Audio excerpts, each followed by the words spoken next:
سلام دوستان عزیز، خیلی خوش اومدید به کانال گرین واک.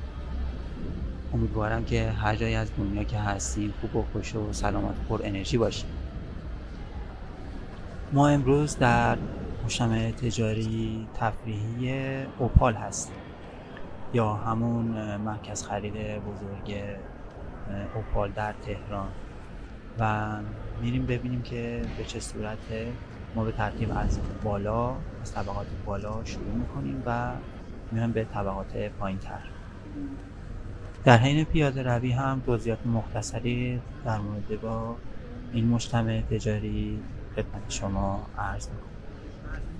اوپال که یکی از بزرگترین مرکز خریدهای شمال غرب تهران حساب میشه، اینجور که مشخصه فقط یه مرکز خرید نیست، بلکه در اینجا علاوه بر اینکه بوتیک و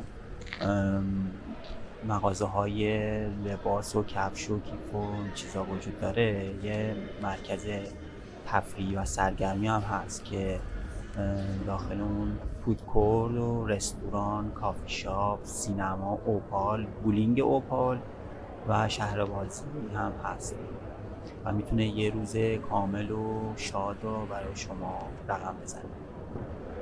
اوپال در سال 1398 افتتاح شد. مساحت اینجا 7200 متر مربعه با 7 طبقه در زیر زمین و 14 طبقه در ارتفاع که در اینجا حدود 450 واحد تجاری و غذایی وجود داره.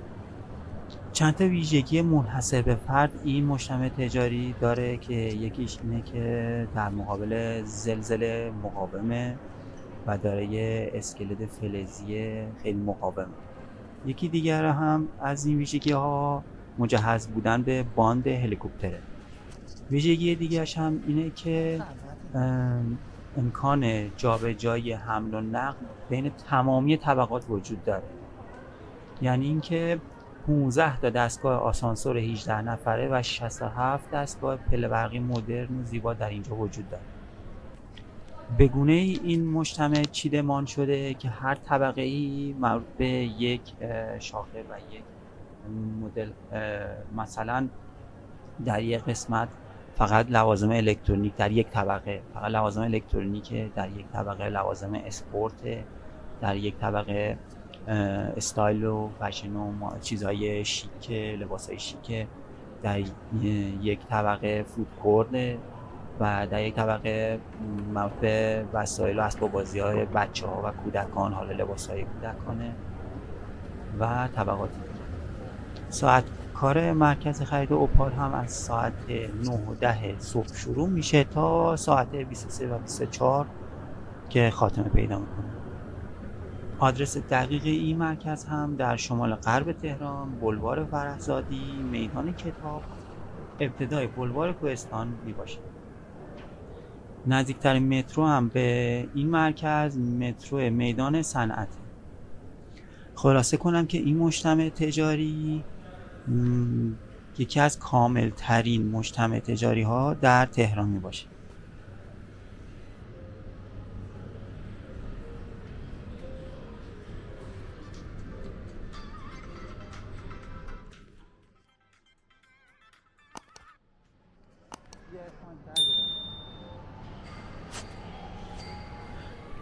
دوستان عزیز، خیلی خوشحال میشم که کانال گرین واک رو سابسکرایب کنید. اگر نظر و پیشنهاد انتقادی دارین حتما کامنت بذارید.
Buonasera, problema.